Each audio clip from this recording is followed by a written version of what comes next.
Okay, welcome to another tutorial. We are trying to create this really simple dice throwing effect. So this is the background video we'll be working with. It's just a stable video, nothing much is happening.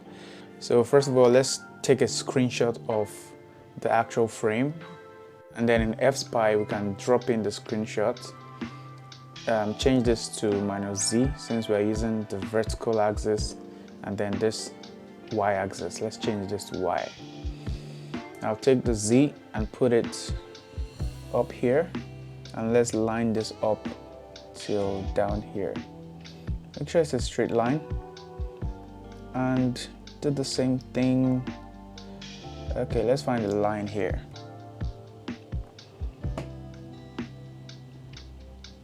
Let's use this black line over here. Yeah. Line it up and take the Y. Let's line one on the side of the curb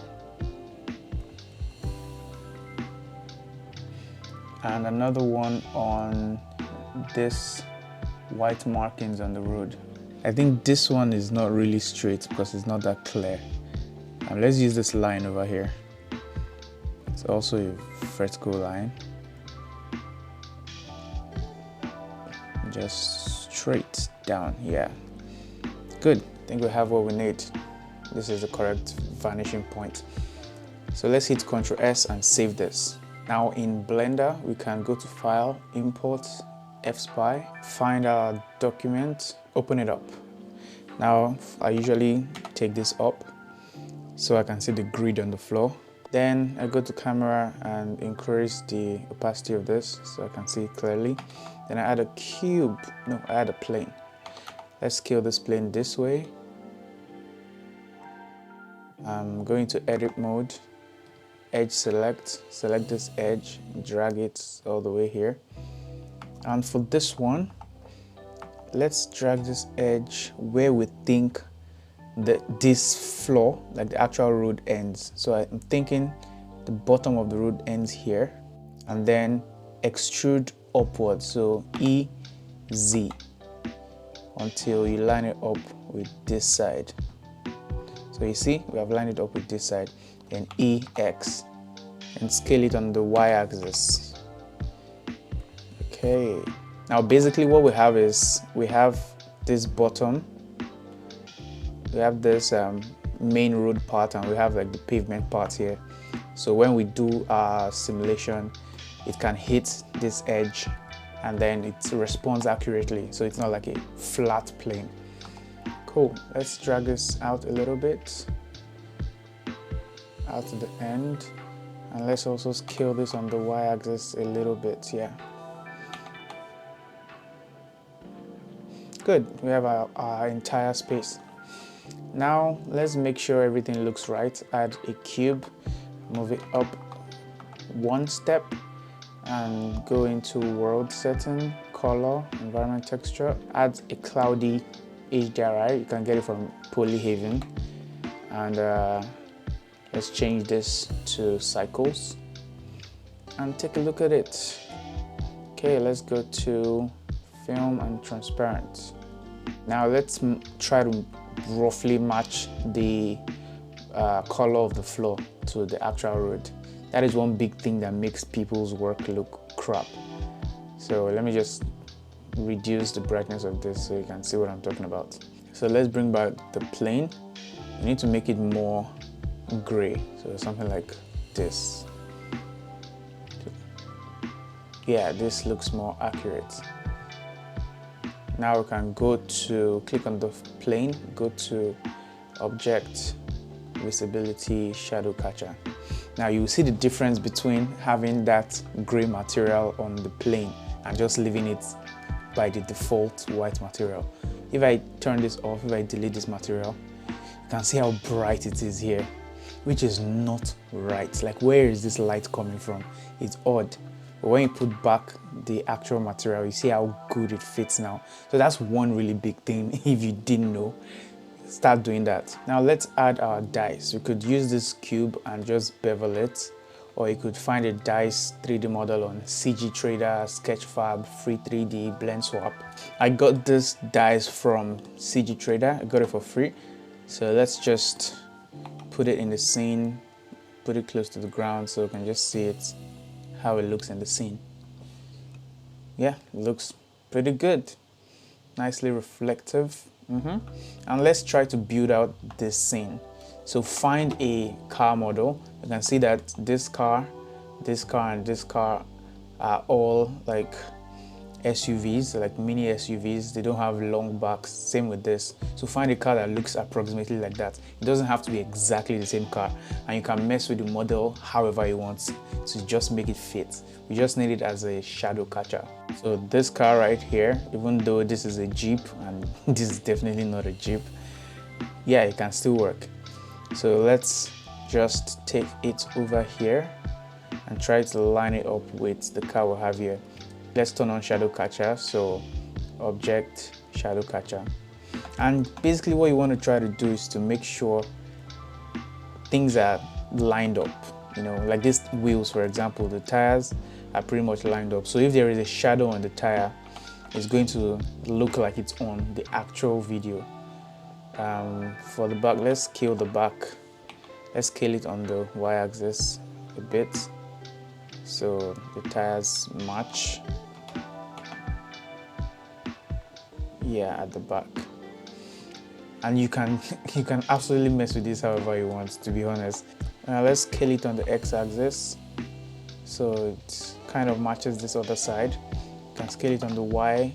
You can scale it on the z a bit. And then for this back, so let's select like these faces. This is like the quickest way to align this thing. And then G, Y.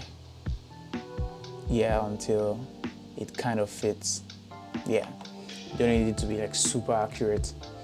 And also let's just duplicate this, Shift D on the y-axis so it's here. Do it again till it's here. And yeah, let's also do it for this other guy. So Shift D, X, R, Z 180 to rotate it. You can bring it forward and also try to align it here too. So okay, it's too far, let's bring it back. X-axis, Y-axis, GX. Yeah, I think somewhere here is good. It's not tall enough, so let's do SZ to bring it up a bit. Yeah, so you just want it to be kind of accurate. When you're working on a professional project, like a client job or something for a studio or something, it is more advisable to actually model a low poly car that looks very accurate to this. So we are just doing this because we don't need it to be that super accurate. Okay, like this one, you can bring it around. You can scale it on the z-axis and on the y-axis. Now for the material, so this one is white, which is fine. This one is, what's the color of this car? Kind of bluish. So let's create a new bluish, yeah, dark bluish material. Yeah. What about this one? This one's kind of black.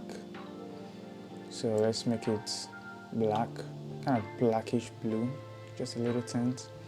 And then this one is also white. So yeah, cool, very cool. So they are going to serve as two things. One is a shadow catcher, so you can see shadows of our object on them, and two is a rigid body. So click on this, in fact, click on everything, all our cars, and then make sure you have one selected and go to physics, rigid body, passive. Cool. And also add a passive rigid body to the floor. Nice. Now where are our cubes? Now let's add active to the cubes, rigid body active, to the second one, rigid body active, and press play to see what happens. Yeah, it's pretty much working.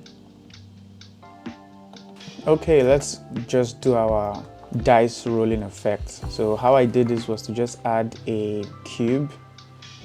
Let's bring it up, scale it up, and scale it on the y-axis so it's more flat. Let's add a active animated rigid body, take this back, scale it even more, and yeah, I rotated this on the x-axis a bit so it's like hitting downwards. So somewhere up here where this guy is out of frame. So okay, it doesn't need to be out of frame anyway, since we'll make it invisible. So somewhere here, let's take it back here and then animate this guy. So at frame 1, let's hit the Y location, and at frame 10, let's bring it forward so it hits this guy. Let's see how that looks.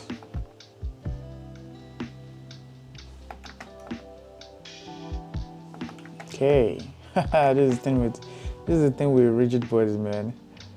Let's change this to mesh. You have to really experiment with this a lot to finally get exactly what you're looking for. Let's just arrange this in a different way. You can just try out different configurations, and we can also make this guy start moving forward at frame 5 instead. So after they have dropped a little bit. Okay, I think that's too much force. So let's bring this keyframe forward so it happens slower. Let's see that. Yeah, that looks good. But why is it intersecting with this car? Oh, okay. These guys don't have rigid bodies. Are you kidding me? Make sure everything is selected and the one with the rigid body is selected. Then go to Object, Rigid Body, Copy from Active. Yeah, that was weird. Let's try that again.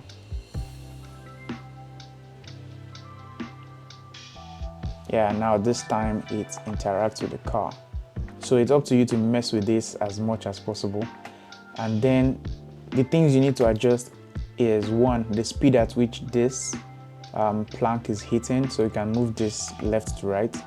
Another thing you need to adjust is the rotation and the position of these two. So you need to test out different things, because I wanted my simulation to end with both of them in frame. So this one has gone out of frame, too much out of frame. So let's move it forward a bit so it doesn't hit it with so much force. And let's see what that looks like. Okay, that's it. Too little force.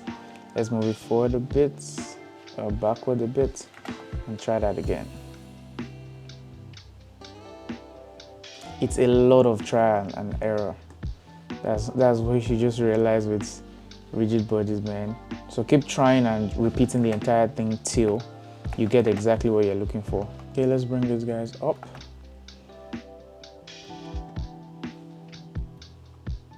Okay, I think this is nice. Yeah, this is actually nice.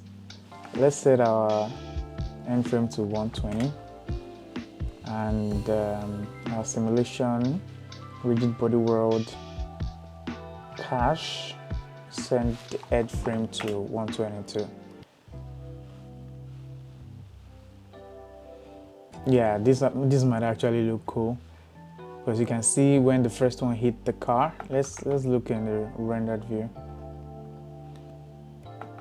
You can see as it came down, you can see the shadows on the floor, and you can see the reflection or the shadows on the car. Then you can see it hit the car and bounce off.